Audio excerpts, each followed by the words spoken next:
менен сураган кезде мен айтам, неге таласамыз? Мысалы, бешбармакка казактар точно таласпайт. Мысалы, сиздин түсүнүгүздө бешбармак деген не? Бизде кейбір азаматтар бар ғой, паспортқа бәрін қазақ деп жазу керек деп. Ұлттық тамақ деген негізі жоқ, өйткені мемлекетке байланысты аймақтық тамақтар бар. Интернетте ғой көбінесе бүткіл все страсти происходит там, да?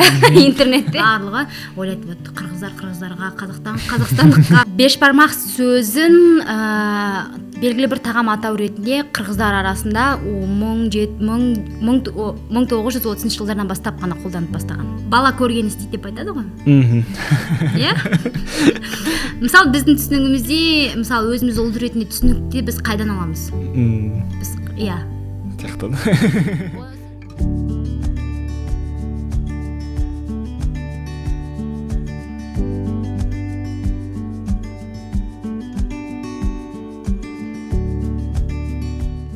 Саламатсыздар ғой. Бұл баштан-башта бүгін біз қазақстандық тарихшы Алия Болотқызымен маектешебіз. Саламатсыз ба? Саламатсыз ба? Алия, сіздің көп тарихи изилдөөлөрүңүз бұл тамак аштар менен байланыштуу экен. Мунун себеби эмнеде? Басынан бастап айтайын ба деп. Башынан баштайлы. Иә, ең бірінші менде зерттеу сұрағы, зерттеу қызығушылық емес, өйткені мен қазақ дәстүрлі сөйтіп айтсақ, дәстүрлі қазақ ортасында өстім. Қазақ семьясында, қазақ тілді ортада.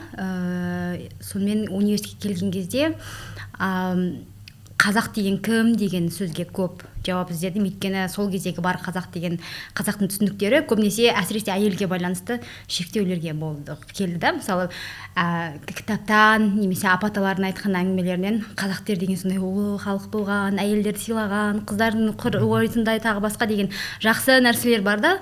Бірақ та іс жүзіне келген кезде саған көп тыйымдар бар. Мысалы, сен ол тыйымды белгілі бір түсініктерге қарама-қайшылық болып сұрасаң, тыйып тастайды болды. Бізде олай жасамайды, қазақтарда олай жасамайды.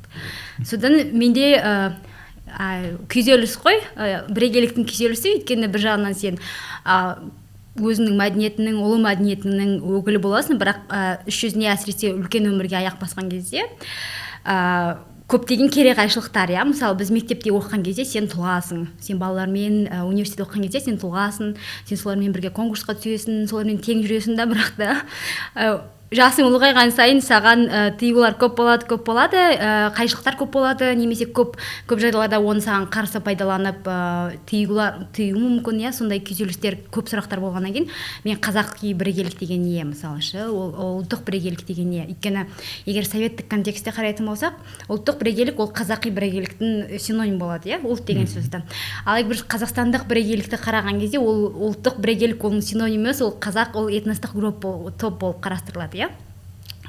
Сол бірегейлікті қарастырамын деп шешкен болатын. Өйткені бірінші сұрақ, мысалы, біз кімбіз, біздің негізгі өлшеміміз не, иә? Ол сені қандай ұлт жасайды, сен бірегейлігің деген не деген сияқты.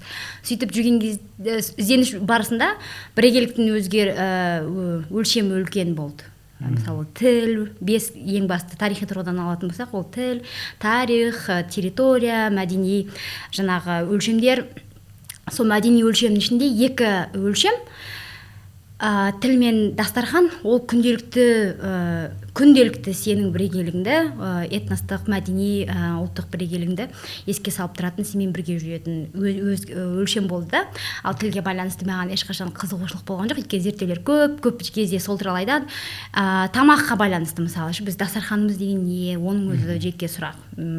Өйткені саған дастарханымызды мектепте немесе университетте өткен бағдарламамен қарайтын болсаң, ол мен өмірімде, өзім тәжірибемде кездеспеген көп нәрселер кездесті. Сондықтан мен ұлттық бірегейлікті, қазақи бірегейлікті кеңестік кезеңде тағам арқылы қалай білінді, соны зерттеуге қызығушылық білдірдім да. Сөйтіп зерттеу барысында сен басқа зерттеулерге жүгіну керексің, ал басқа зерттеулердің өте көлемі жаңағы аз болды да. Сондықтан мен сол тағам, тамақ, ана food history деп айтады ғой. Бізде мысалы қазақ тілі болсын, орыс тілі болсын, терминологиялық тұрғыдан өте қарама-қайшылықтар көп. Мысалы мен food history, food waste, histories of food and food waste деп айтсам, бәріне түсінікті. Ол деген мысалы қашан, біз не үшін жедік және қалай өзгерді деген сұрақтарды білдіреді. Ал оны аударған кезде, мысалы орысша немесе қазақша аударған кезде ол өте бір жақты. Сондықтан бәрі мысалы еда, история еды и пути питания деп айтсам, немесе тағам жолдарын өзгеру деп айтсам, ешкім түсінбейді. Осы проблемалардың барлығы ол бізде зерттеулердің сол бағытта өте аз екені көрсетті. Сонымен мен осылай зерттеуге келдім. Ең белгілілеріне тоқталып алайықшы. Қазақтарда да 5 бармақ, қырғыздарда да 5 бармақ бар. Анан бұл тамағаш негедір сіз қазақтардықы емес деген жиынтыққа келіп, анан ошол жатта изилдөө жасаған екенсіз. Эмне үчүн бұл қазақтардық емес?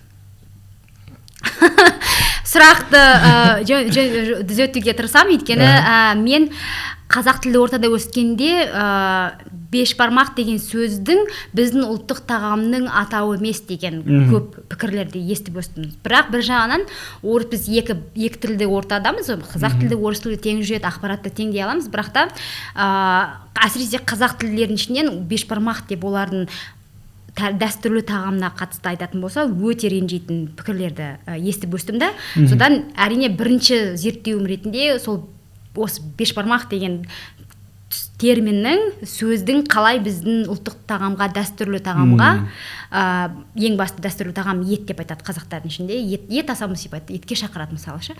Соның ауыстырмалы синоним ретінде interchangeable word деп айтады ғой. Сол ретінде қалай қалыптасып кетті, мен соны зерттедім. Өйткені бізде қазақтардың ішінде ешқашанда 5 бармақ біздің тағам деген, егер біз қазақ тілді қазақтарды айтатын болсақ, әдебиет, жаңағы тарих, тағы басқа кез келген тұрғыдан біз ешқашан 5 бармақ деген сөзді өзіміздің дәстүрлі тағамымыздың атау ретінде қолданған жоқпыз. Бірақ та ол екі тілді ортада өмір сүрген әсерінен біз әсіресе орыс тілді, ағылшын тілді ресурстарда қазақтардың дәстүрлі тамағы 5 бармақ дегенді естіп жүріп, қазір енді 21 ғасырда интернет, социальный сеттер көп дамығандықтан ол жалпы тарап кетті да, жағдай одан сайын қызық болып түсті. Сондықтан бұл жерде 5 бармақ деген, мысалы, біз қазақтардың мысалы, қазақтардың дәстүрлі тамағына қатысты оның атауы емес деген сұрақ дұрыс болады. Бірақ та жаңағы Гиннес рекордына кіргізді ғой, қазақтың ұлттық тамағын ең үлкен қазақтың үлкен ауқымды жиын ұйымдастырамыз деп 2011-де бір ұсыныс тастады, содан кейін екіншісі 2016-та бір ұсыныс тастады, сөйтіп кірді. Онан кейін 2 жылдан кейін 5 бармақты Қырғызстан өкілдері тапсырып, қазір ең үлкен 5 бармақ Қырғызстанның үлесінде. Бірақ та сіз қазір интернеттен іздесеңіз, 2 жиынның видеосында 2 түрлі тамақ, мысалы, өйткені рецепттердің түсінігіне байланысты. Яғни бұл жерде белгілі бір тамаққа байланысты емес, біздің ұлттық тамаққа емес, атаулардың әртүрлі тамақтарға орынсыз қолдануы. Қарапайым адамға тарихтан алыс, ол өте қиын да түсінікті, өйткені біз өзіміздің дәстүрлі тамағымызды, өзіміздің дәстүрлі мәдениетімізді белгілі бір шаблон ретінде өзгермейтін немесе тұрақты ретінде қарастырамыз да. Ал шын мәнінде біздің кез келген түсінігіміз, кез келген тамағымыз ол өзгереді, әртүрлі факторлардың әсерінен, мысалы, жаңағы ақпаратпен тарайды, мысалы, әркімге әртүрлі болып, соған байланысты түсініксіз даулар көбейіп кетеді. Мысалы, қазір елдің көп халықтың арасында, мысалы, көп халық болғанда интернетте ғой, көбінесе бүткіл все страсти происходит там, да, интернетте. Ол жерде көбісі ашуланып жазады, 5 бармақ біздікі, 5 бармақ біздікі, міне мына жерді қара, ол жерде 5 бармақ деп жазған, мына жерді қара, 5 бармақ деп жазған. Бірақ шын мәнінде егер талдап келетін болса, ол жердегі ең басты оны кім жазды, қандай жағдайда жазды, неге қатысты жазды, қалай рецепт болды, оны ешқайсы кешенді зерттеу жүргізбей түсіндіру қиын да. Сондықтан мен 5 бармақ деген терминнің қалай пайда болып енгенін зерттедім. Ал қазақтардың дәстүрлі тамағына келетін болсақ, ет, ол біздің өзіміздің түсінігіміздегі, ол енді ол өзіміздікі, ол әрқашанда қазақтар арасында ет болған, бірақ соған қатысты 5 бармақтың қалай қолданып синоним ретінде енуі сөздің, соны зерттедім. ошондо беш бармак деген сөз бул кыргыздардыкы болуп чыгабы жыйынтыгында? Беш бармак сөзүн белгилүү бир тагам атау ретинде кыргыздар арасында 1930 жылдардан баштап гана колдонуп баштаган. Мисалы сиздин түсүнүгүздө беш бармак деген эмне? Камыр беш бармак менен жей турган тамак. Онун рецепти кандай? Мисалы сизге онун белгилүү бир маани бармы мәдений сол тагамдын? Ал дагымдан жарайт, сиз калай дайындайсыз? Эгер сиз беш бармак дайындасаңыз, казыр калай дайындайсыз? Этти салам. Кандай эт саласыз? Жылкынын этин салам. Анын шорпосунан алып камыр жайып туруп, анан кайра ошол камырды кесмей кылып туруп, кайра ошол шорпого салып дайындайбыз кадимкидей эле. Сиз оны белгилүү бир бирөөгө дайындайсызбы, алде белгилүү бир мерекелерде дайындайсызбы, оны кандай кезде дайындайсыз? Бизде кыргыздарда маанилүү күндөрдө белгилүү мерекелерге, сыйлуу конокко тартуу максатында. Солай ма? Кызык. Беш бармак сөзүн ошол эле тамакты анан өзбектерде нарын деген ат менен колдонулат. Ошол эле беш бармак тамагы. Кээ бир Кыргызстандын кээ бир аймактарында жөн гана камыр деп, камыр эт астык, анан эттен кийин жөн гана камыр келет. Камыр алып келет. Ал беш бармак сыяктуу эмес, жөн эле мындай жайылган камыр, шорпого бышырылган камыр менен да. Сизде сосын күлчатай деген бар. Бизде ооба, Таласта көбүрөөк күлчатай. Сонун сизде тууралган эт бар. Ооба. Айырмачылык бармы сиз үчүн? Албетте. Ар бир облустун өзүнчө беш бармакты да, мисалы, Нарын облусунда башка түрү жасалат. Таласта ошо көбүрөөк ошо казак беш бармагына окшош кетет Таластыкы. Күлчатай сыяктуу болуп. Менин зерттөөмдө мен үч халыкты алам үлгү ретинде. Казактар, татарлар, башкурлар. Сонун кийин мен айтам, неге кыргыздар жок? Неге кыргыздар жок дегенде айтам, мен неге кыргыздар жок? Өйткөнү гылымый тургудан барлык кең таралган адебиеттерде кыргыздар беш бармак сөзүн белгилүү бир тамакка колдонулары сол 20 гасырдын башынан баштап байкалады деген акбаратпен барлык келишет. Ал казактарга, башкаларга, татарларга катысты жанагы колониалдык жанагы Ресей империясынын кезеңиндеги жазбалар кездесет. Сонун кийин башкалардын, казактардын, татарлардын тарыхына кызыгуучулар соларды алат да фрагменттик тургудан. Айтат, міне 1700 бәленбайсынчы жылы казактардын тамагы осундай деп айткан. 1800 бәленбайсынчы жылы башкырлардын тамагы деп айткан. 1800 бәленбайсынчы жылы татарлардын тамагы деп айткан деп, соны бурунга Ресей империясы кезеңиндеги, ягни Совет өкмөтүнө дейин кезеңдеги кездесетін дерек көздерин аргумент жасап айтат да. Сондықтан ең ескі осы белгілі бір халықтың мәдениетіне қатысты беш бармақ деген сөз атауларған жазбалар, олар осы үшеуіне байланысты. Мен бірақ оларды талдаған кезде негізгі аргумент ретінде айтамын, қазақтар деген бар, орыс, татар деген бар, башқұр деген бар. Бірақ та егер сол талдауларды жүйелеп талдайтын болсаңыз жазбаларды, олардың барлығы Орынбор губерниясындағы татарлар, Орынбор губерниясында тұрған мысалы башқұрлар, және Орынбор губерниясына территориялық тұрғыдан жанасқан немесе соның құрамына біздің кіші жүздің территориясы ең бірінші кірген. Соларға қатысты жазбалар да кездеседі. Ол жазбалар мысалы ол ескі өте құнды белгілі бір жағдайда тарихи жазбалар болуы мүмкін, бірақ та оларды кім жазды, қандай жағдайда жазды, сонан кейін оның жаңағы квалификациялық деңгейі қандай, қанша уақыт олар солардың арасында болды, иә, соның барлығын мен талдаймын да, қорытындысын айтамын, міне мыналардың ешқайсысы мысалы ешқандай ғалым болмаған, осындай кезеңде келтірген, мынаны жазбаны аламыз, мына жазбаны бір-біріне көшіре берген. Мысалы ол кезде де солай ғой, мысалы біреу жазады, сосын соған ссылка жасайды да, келесі жазады, екінші жазады, үшінші жазады, былай қараған кезде көп жерде айтылған сияқты, бірақ шынайында келген кезде олардың барлығы сол бір-екі ресурсқа тіреледі да. Мен оның барлығын талдап жазап, сонымен қорытындыда солай келемін. Мысалы башқұрттардың кейсінде башқұрт тілі үш диалектке бөлінеді, иә, жаңағы оңтүстік, батыс және шығыс. Батыста татар тілінің, батыс диалектке татар тілінің ықпалы өте күшті сезіледі.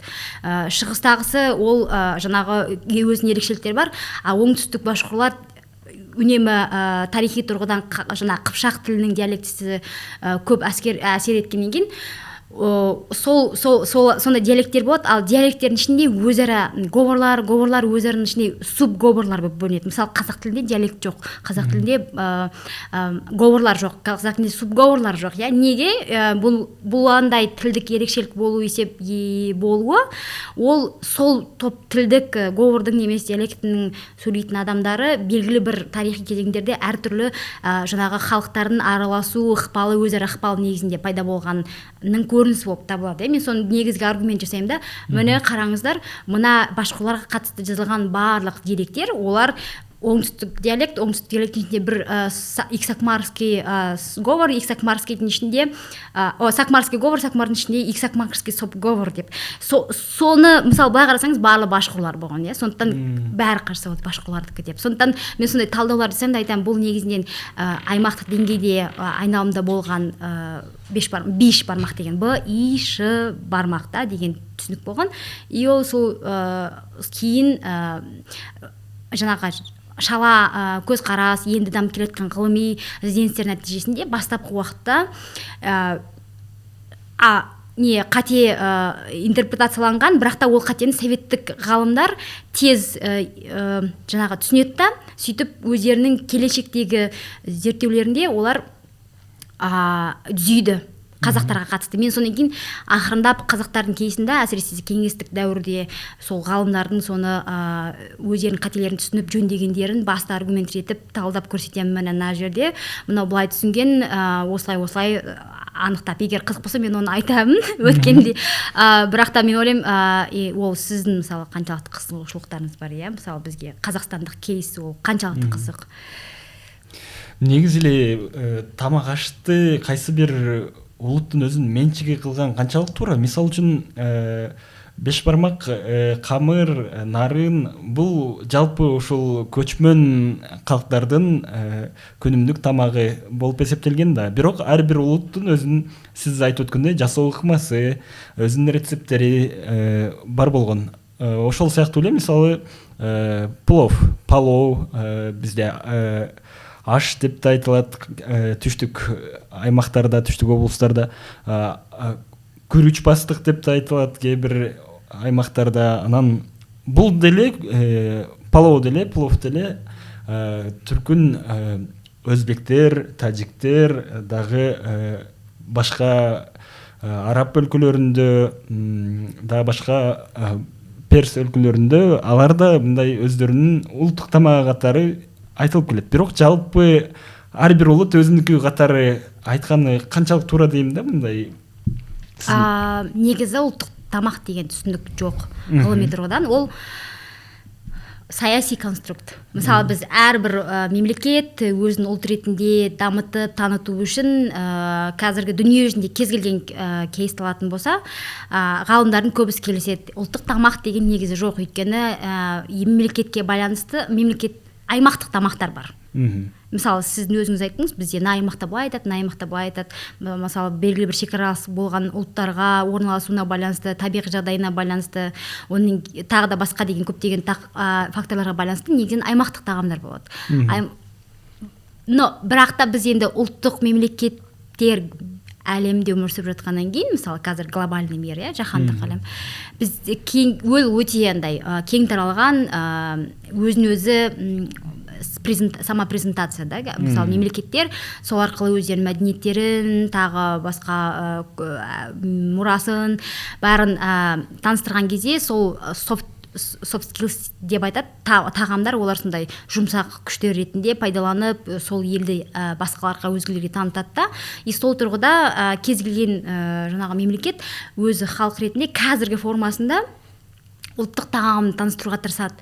Бірақ шын мәнінде ол қазіргі формасы, ол қазіргі территориясы, ол сол мемлекет, иә, бірақ та оның аймақтық ерекшеліктері өте күшті болуы мүмкін. Ол жерде мысалы Индияның кейсі өте танымал. Олар мысалы ұлттық тамақ ретінде менюларын разработка жасаған кезде мұсылмандардың адамдық құқықтары немесе сезімдері шектеледі деп көп жаңағы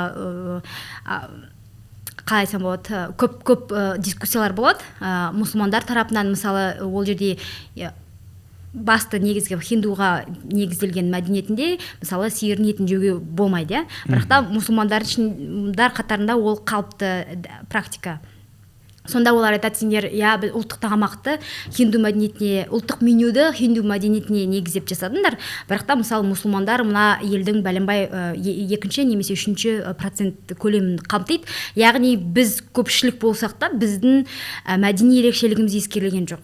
Ұлттық, сонда біздің мәдени ерекшелігіміз Индияны халық белгілі бір мемлекет ретінде, мәдениет ретінде басқаларға таныстырған кезде бізді сырт тастайды деп сондай қалай айтсам болады, критика айтады, сындар айтып жатады.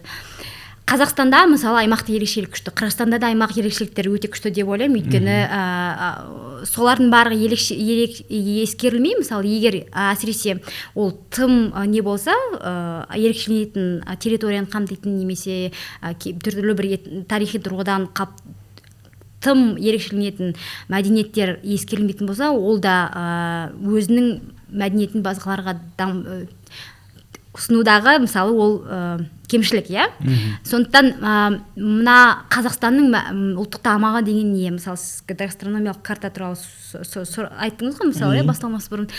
Мысалы қазір мен ел іші зерттеулерге барған кезде, ел іші зерттеу деген ол field works, да, экспедициялар ел аралайсында, сөйтіп әр аймақтарда ақпарат жинап жүресің. Сол кезде ол жерде әртүрлі бізде 120-дан астам этностық топтар өкілдері өмір сүреді.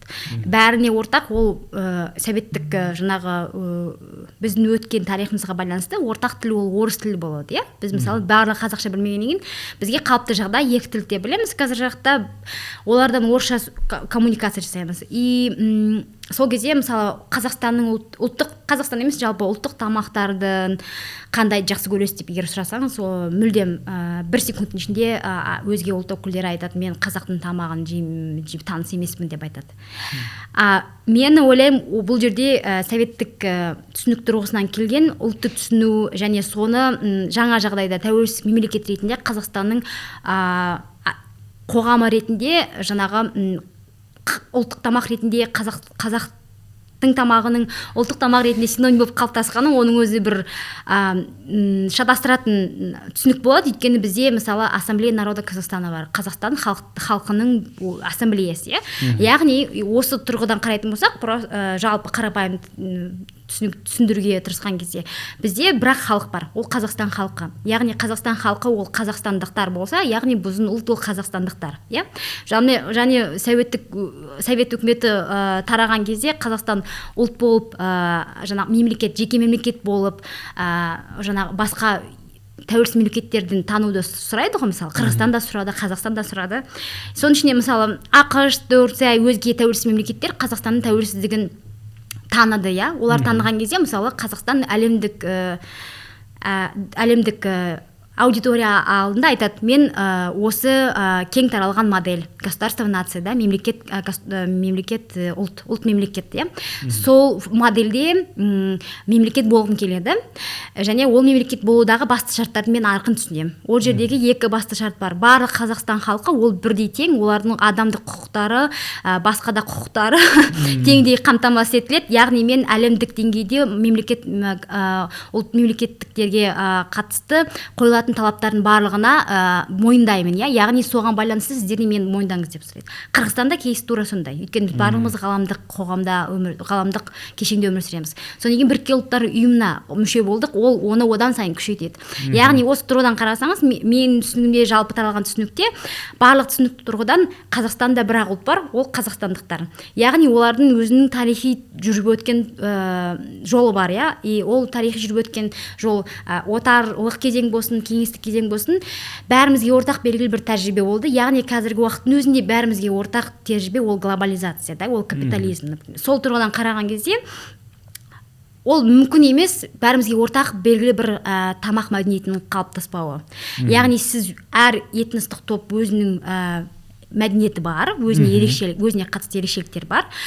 Сонымен қатар аймақтық ерекшеліктер де бар, бірақ соның ішінде ортақ факторлармен біріктіретін меню болады. Мысалы, гастрономия карта деген негізінен сол тұрғыдан фокуспен қарастырылған проект болатын. Сонымен қатар ол жерде 4 фактор бар, да. Мысалы, жергілікті өсімдіктер қаншалықты пайдаланады, яғни аймақтық меню, аймақтық мәзірлер қалай ерекшеленеді, иә. Сонымен қатар мысалы этникалық мәзірлер қалай ерекшеленеді. Мысалы, мен қазір этникалық мәзірлерді қалай ерекшелейтінін анықтаудағы этаптамын, да, мысалы.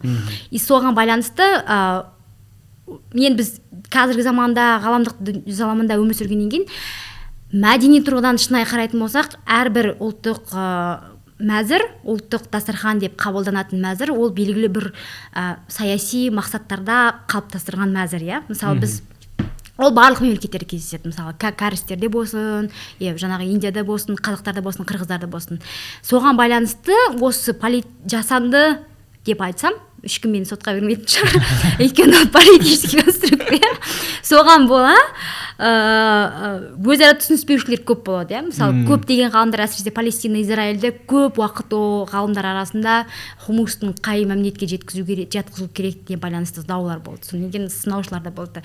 Енді біз барлығымыз ғалым ретінде білеміз, ол ұлттық тағам деген ол саяси конструкция, соған бола, мысалы, көп дискуссия болды соңғы 2 жылда, иә.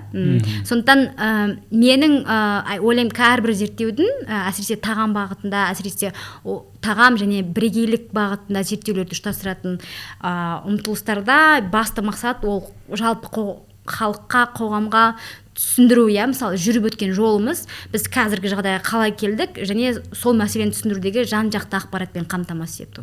Мысалы, мен айтпаймын, мен судья емеспін, да, ол қырғыздар таласа алмайды деп. Мен айтамын, қалай болды. Қорытынды Қырғызстан қауымдастық қоғамы жасайды, иә. Мысалы, қазақтар да солай. Мен мысалы көбісі бүйтіп айтады, ой, бешбармақ деп айтады, сосын ой, кешір етмеді. Маған бәрібір сен таңдауың, өйткені мен зерттеуші ретінде қалай болды анықтауға тырысып мен өзім жауап алдым. Қазір мен онда ешқандай эмоциясыз қараймын, да. Мысалы, эмоциясыз қарағандай емеспін, мысалы. Соған байланысты өте қызық сұрақтар. Яғни біз үйреншікті түсінікпен қалыптасқан көзқарастар көбірек ақпарат беру арқылы қайта қарастырылу керек. Сол тұрғыдан, мысалы, мен зерттеуде айтамын, қалай аймақтық деңгейде мәдениетаралық қатенің нәтижесінде пайда болған тағам атауына байланысты қазіргі кеңестік, посткеңестік кезеңде орын алған дискуссиялар, оның бәрі төңірегі ұлттық тағамды өзіне тарту, иә. Әркім өзіне көрпе тартады, бірақ ешкімге қызық емес ол не тағам, қалай жүріп өтті. 19 ғасырда мысалы башқұр халқынан шыққан бір ғалым болған, этнограф, ол МГУ-да зерттеу жасап жүреді да, сөйтіп тапсырмамен жұмысы бойынша жаңағы башқұрлардың оңтүстік сол диалект носительдеріне келіп барлау жасайды да, сосын айтады, мынау бешбармақ деп айтады. Ол бойынша мысалы мына ғалымдар айтып жатыр, ол бешбармақ тамақты қолмен жеуге байланысты айтылған нәрсе. Бірақ та қашқұрлар осы уақытқа шейін барлық тамақты қолмен жейтін, неге мысалы бірақ тамақ қолмен жейтін оның атауы болады дағы, өзі айтатын, өйткені ол мәдениеттің өкілі ғой, оған түсінікті. Ал шеттен келгендерге ол солай сияқты. Сосын көбісі қателіктер сырттан келіп қолмен жеген тамақтың барлығын бешбармаққа қабылдайды дағы, сөйтіп мысалы қазақтардың арасында ол айқын белгілі, өйткені кейбір жазаларда бешбармақ ол қуырдақ синонимі деп айтады, кейбір жерде бешбармақ ол ет деп айтады. Сонымен бірақ та ешқайсысы бешбармақты айтқан кезде, ұлттық тамаққа таласқан кезде ешқайсысы сол кездегі айқын қателерді, мысалы сәйкес келмейтін контексттерді салыстырғанға салыстыруға ойламайды да. Мысалы мен егер алдыма сіздің алдыңызға 3 источник алып келсе, әртүрлі кезеңде сіз білмейсіз соны кім жазған, тағы басқа, бірақ біреусінде беш бармақ әрі қарай сипатын береді да, жақшаның ішіне мысалы қуырдақ деп айтып, екіншісінде басқаша айтты, сіз ойлайсыз ғой, мына жерде қуырдақ деген тамақ ол мүлдем бөлек, мына жақта мысалы ет мүлдем бөлек, анау қуырылған, анау мысалы асылған, соның өзінде қалай ол сонда біреусі былай айтады, біреусі былай айтады деп. Сондай қателер көп та, и яркий кейс, через который можно объяснить, что как это все сложилось, да. Мысалы біз тек қана башқұралар, қазақтар ғана емес, қырғыздар да барлығы белгілі бір кезеңге дейін тамақты егер ол сұйық тамақ болмаса, оны қолмен жеген. Сондай бар тамақтан да бешбармақ. Және мысалы сіз бешбармақ деген ол қалай? 5 пальцев ол қалай болады қырғызша? Бешбармақ? Бармақ бола ма? Бармақтар болмай ма? Бармақ қалай? Бармақ бола ма? Бешбармақ бола ма? Бешбармақ. Қазақша 5 саусақ болады. 5 саусақ. Анда қандайша бешбармақ? Сол өте қызық. Ең басында негізі бізде 5 дегенде сөз жоқ, 5 бармақ дегенде саусаққа байланысты айтылмайды. Егер сіз 5 саусақпен жейтін, қолмен жейтін тамақты айтатын болсақ, ол 5 саусақ болатын еді. Бірақ та бізде бұл тақырыпты одан сайын қызық қылады. Мысалы соның өзінде тілге байланысты, яғни бір нәрсе айту керек, тіл ол әрқашанда өзгереді. Егер мысалы 18 ғасырда қазақ тілінде 5 бармақ деп айтты десе, мен онымен таласпайтын едім. Мүмкін олай болған шығар, өйткені қазақтың жаңағы қазір мен қазақ тілділер немесе түркологтар немесе ата үлкен поколение қарғайтын шығар, бірақ та мен оған жүгінбес едім. Қазіргі уақыттағы өзімнің қазақ тілдіге байланысты білімімді негізгі аргумент ретінде келтірмес едім, иә. Мүмкін ол біз 5 саусақ болған шығар, бұрыннан да мүмкін ол 5 бармақ болған шығар. Мысалы бізде аяқты бәріміз түрік тілі болғаннан кейін мүмкін аймақтық ерекшелік болған шығар, білмеймін, бірақ скорее всего болған жоқ.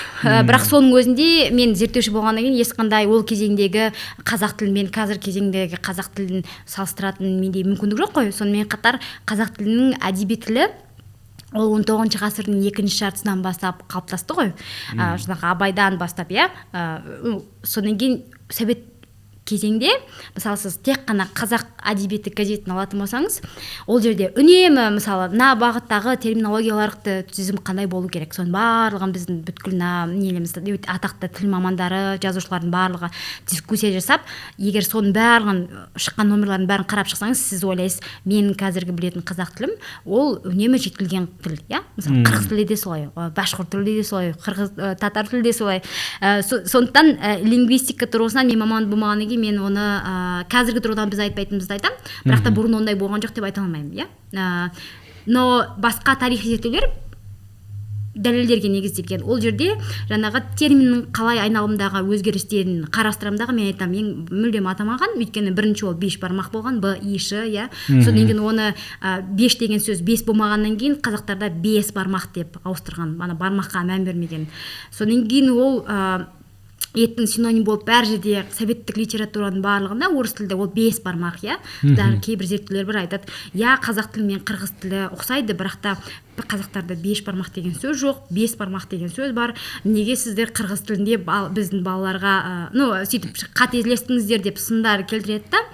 Мен айтайын дегенім, 5 бармаққа байланысты үнемі түзетулер жүргізуге тырысқан, бірақ та сол кейін 5 бармақ болып кеткенін, оны кейін жеке талдау беремін да. Ол жерде мүмкін ол қырғыз тілі ғана емес, ол жерде мүмкін ұйғыр тіліне байланысты, өйткені ұйғырда да 5 қой, иә, өзбектерде де 5, иә, тілдерге байланысты болсақ. Сондықтан бірақ қазақтарда ол үнемі 5 болған.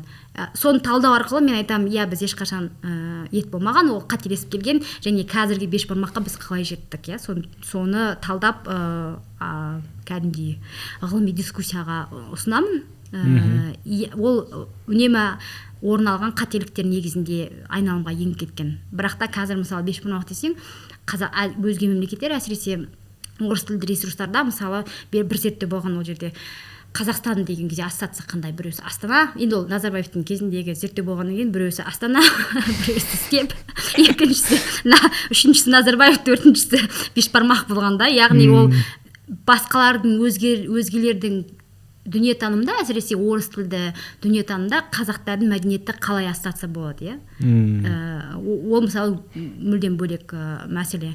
Бірақ та ең қызығы, мысалы мына неден «Народы и культуры» деген серияда 21-ші жылы «Казахи» деген серия шықты. Ана не бар ғой, Ресейдің Ресейдің ғылым академиясының жанындағы этнография, жоқ, этнография емес, қазір Микул Хамахла институты, иә. Олар әлі күнге шейін дәстүр бар. Бұрында Совет үкіметінде басталған «Народы культуры» деп болып шығады серия. Әр серияда әр халыққа арналады, мысалы башқұрлар, татарлар, қырғыздар, қазақтар. Соның ішінде қазақтарға шыққан тәуелсіздіктен кейінгі «Казахи» деген үлкен кітап, ұжымдық монография. Ол жерде көп авторлардың бір-екеуісінен басқасын барлығы қазақстандық авторлар. Соның ішінде тамаққа байланысты жазған автор ол ресейлік қазақ, жаңағы ресейлік қазақ диаспораның өкілі болып есептеледі. Және сонымен қатар сол жерде академиялық позициядағы зерттеуші ретінде орын алады. Ол кісі қазақтардың, ресейдегі қазақтардың тағамдарын зерттеген өмірі. Видимо, зерттеушілер аз болғаннан кейін сол кісіге сол раздел берген да, ол кісі сол жерде жазады. Қазақтардың ұлттық дәстүрлі тағамы ол ет. Бірақ та орыстар оны бешбармақ деп айтады. Сосын мен айтам, үнемі үлкен, ол ресми тұрғыда қазір солай, мысалы, орыстар оны бешбармақ деп айтады, қазақтар оны өздері ет деп айтады деп. Соның өзі, мысалы, біздегі жүріп өткен тарихи тәжірибедегі шатасулардың көп орын алғанын ешкім түсіндірмеген ғой, міскен ол кісіге, мысалы, бәрі маған мысалы қызық келген авторға, ол неге ол бешбармақ. Иә, ол мойындалады. Сондықтан мен өзім зерттеуімде сол біздің ұлттық дәстүрлі тамақ деп қабылданатын етті қалай бешбармақ деп атап кетті. Яғни сол тұрғыдан біз басқа елдермен дипломатиялық конфликтке орын алған, жаңа этабында орын алған өте дискуссиялық сұрақты қарастырып соған жауап табуға тырыстым да.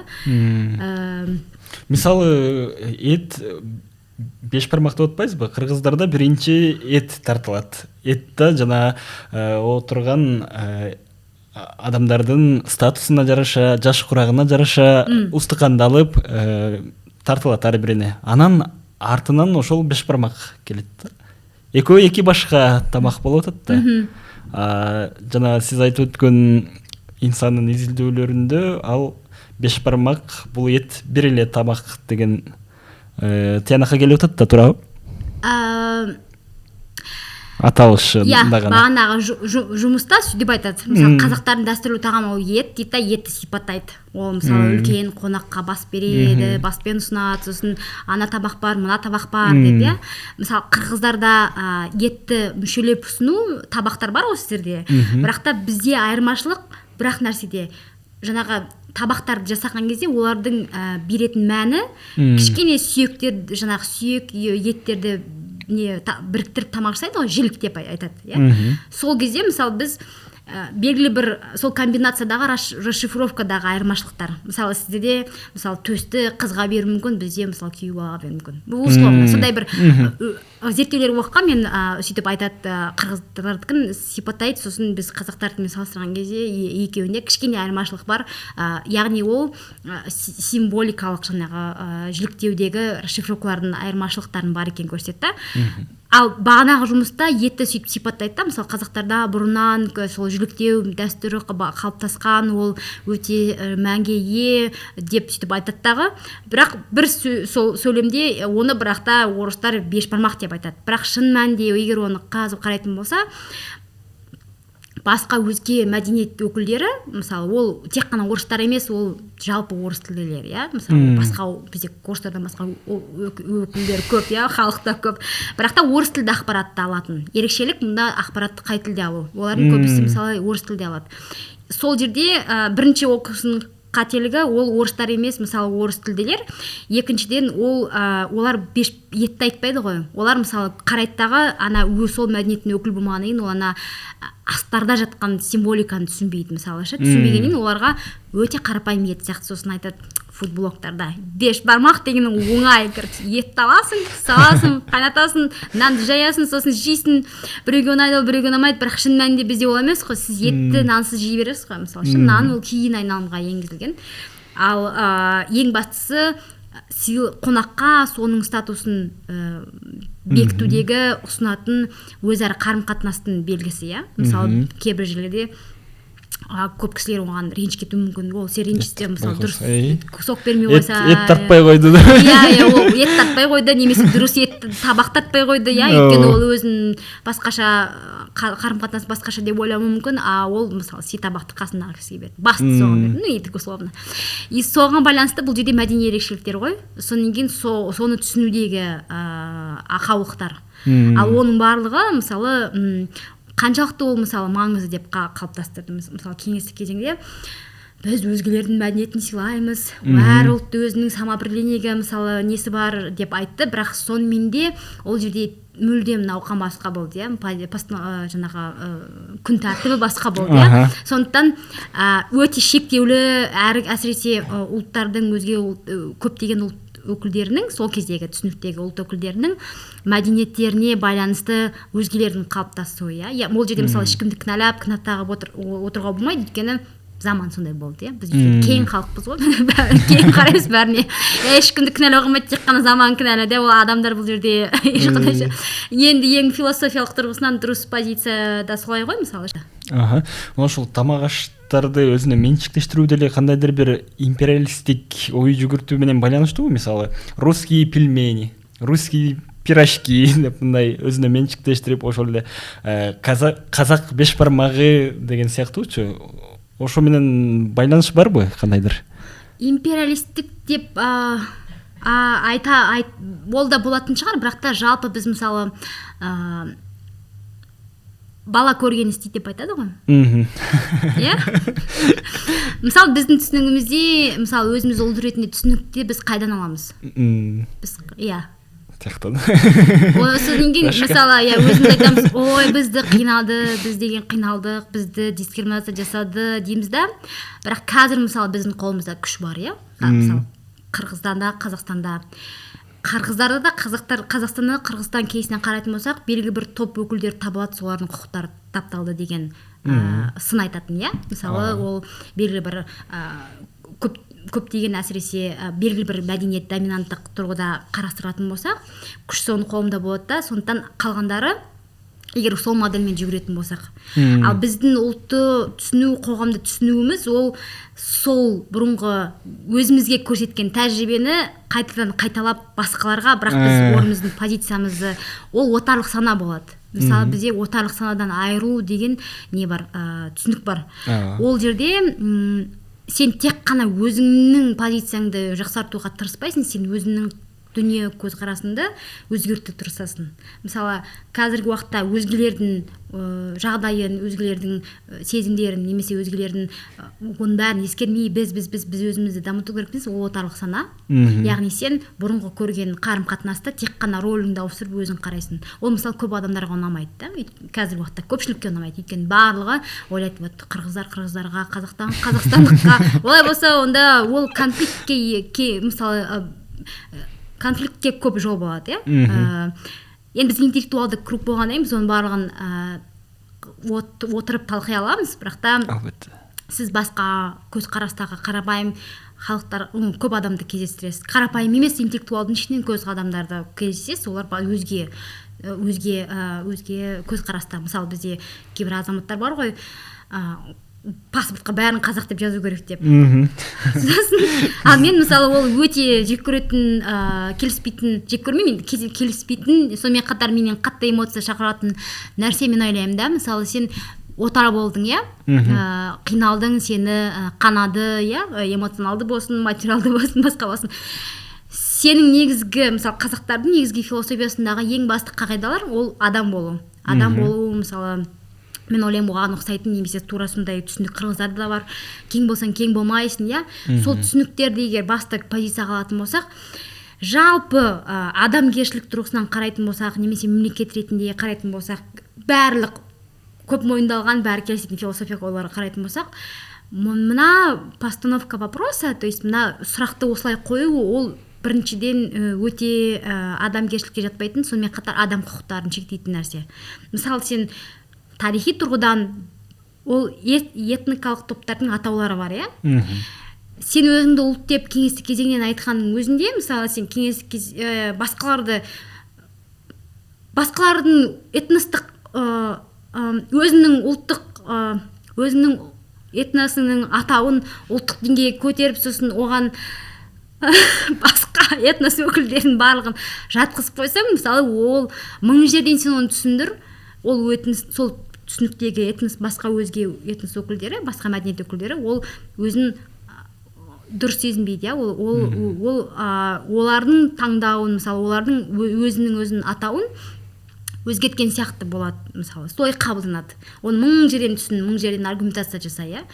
Мен ойлаймын, осы отарлық сана мысалы Қазақстанда барлығын қазақ жазу керек деп көп адамдар мысалы дискуссия түскен кезде естимін. Соны мен ойлаймын, белгілі бір саяси өкілдер бар, саяси топтар өкілдері бар, олар өздерінің аудиториясына ойнайды, иә, мысалы саясаткерлер әсіресе мысалы эмоцияға басады, сосын оны бұрмалайды, онан кейін өзара өзінің топтарын, жақтастарын іздейді, сөйтіп дауыс алады, тағы да басқа көптеген қызығушылықтар бар. Бірақ мен зерттеушімін, мысалы біз немесе белгілі бір қарайтын болсақ, мен ойлаймын, қалай ол миға сыймайды, иә, қалай мысалы қазақстандық деген атау ол жеткілікті, оны ауыстырып керек емес ұлт ретінде. Бірақ сонымен қатар ол әр ұлт этностық топтардың өздерінің мәдениеттері дамымайды деген сөз емес қой. Біз барлығын мысалы бір шаблонмен дамытамыз деп жатқан жоқпыз. Және ол өзара үйлесімді нәрсе. Біреусі бірегейлік екіншісіне әсер етпейді. Мысалы бірегейлік ол мен әйел гендерлік тұрғыдан мен әйелмін, менде әйел бірегейлігі бар. Сонымен қатар мен мысалы ғалыммын, менде ғалымның бірегейлігі, тарихшының бірегейлігі бар, иә. Өйткені мен сол арқылы өзімнің жақтастарым бар, ортам табамын. Немесе менде интеллектуал ретінде бірегейлік болуы мүмкін, иә, өзімнің ойымды бөлісетін адамдармен бірге. Немесе мен қазақ ретінде бірегейлігім бар, немесе мен қазақстандық ретінде бірегейлігім бар, бірақ та мен барлығына отказ беріп, мен тек қана тарихшымын деп отырған жоқ, немесе мен тек қана әйелмін деп отырған жоқпын ғой, немесе тек қана қазақпын деп. Сол сияқты ұлт пен этностың бірегейліктері олар өзара қайшылық келетін түсініктер емес қой. Оны өзара алмастырып керек емес. Соған байланысты этникалық топ дастархан мен ұлттық дастархан бір-біріне қайшылықты емес. Мысалы, одан резонанс дау жасап өте негізсіз нәрсе да, мысалы оған энергия кетіріп сол мүмкін деген көзқарасты дамытуға соны көбірек таратуға тырысамын да. Жақты бала көрген жасайды дегеніңіз. Бұл нәрсе демек ошондай түшүнүктөр бизге да ошол Советтер Союзунан тияктан көргөн эзибизди башка бирөөдөн чыгаргыбыз келет экен да, мактангыбыз келет. Мисалы бизде эне деген бар ғой, үлкен проблема, эне мен келин деген. Шын мәнінде мысалы заман өзгерсе де өз кезінде келін болған енелер қазір тура сол енелерінің рөлдарын келіндеріне көрсетеді да, ол жерде мысалы ешқандай қажеттілік болмауы мүмкін. Сол сияқты да, егер әрбір қоғам ретінде көзқарасты, өзінің шешімдеріңді қайта қарастырып, оны ой сарасынан өткізбесең, соқыр тауық сияқты дедовщина деген. Солай ғой, мысалы сен қалауы мүмкін. Сондықтан осы тұрғыдан мен ойлаймын, бізде көбінесе сол проблеманы кеңестік кезеңдегі білім өндірісіне көп көңіл бөлу керек. Мысалы қазіргі уақытта сол қалай жасалды, егер сол қалай жасалғанын түсінсең, сендегі түсінік көбейеді дағы, сен басқаша ойлап бастайсың мысалы.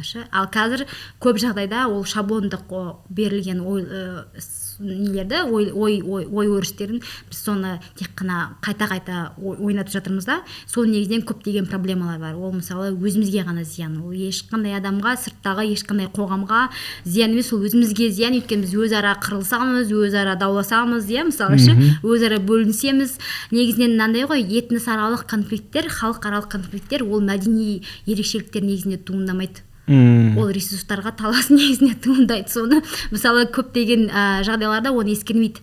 Яғни бұл жерде сенің мәдениетің бөлек болса да, қаншалықты сен ортақ тіл табыса аласың деген сөз. Бірақ сол ерекшеліктерді пайдаланып, белгілі бір мүдделерді көздеген күштер соны не жасауы мүмкін, азғыру ретінде пайдалануы мүмкін. Соны білген өте жақсы деп ойлаймын. Пайдалы деп ойлаймын бізге. Жақсы, ең соңын Алия, сізге чоң рахмат. Аябай бір қызыктуу маек куруп бердиңиз. Биздин көрүүчүлөргө да айта кетели, бул жерде тамак аштар, бул кайсыл бир улуттуку, казактыкы, кыргыздыкы деп айтуу деле бул Алия жогоруда айтып өттү. кайсы бир деңгээлде туура эмес болуп чыгат. Бул аймакка гана деп айткандай. Негизинен аймактык бул табигый калыптасат, бул аймактык. Туура болот экен. Анан Алия да жөн эле бул ойдон чыгарылган же отуруп туруп эле оюна келгенин айткан жок. Ушул жаатта илимий изилдөөлөрдү жасап, көптөгөн ачылыштарды жасап, изилдөө жүргүзгөн үчүн айтып атат деп түшүнүңүздөр. Коногубуз менен болгон маек сиздерге жаккан болсо, бизге билдирүүлөрдү калтырып, лайктан басып дегендей. Сиздерге да дагы бир суроо калтырып коелучу. Сиздер кандай ойлойсуздар? Беш бармак кыргыздыкыбы же казактыкыбы?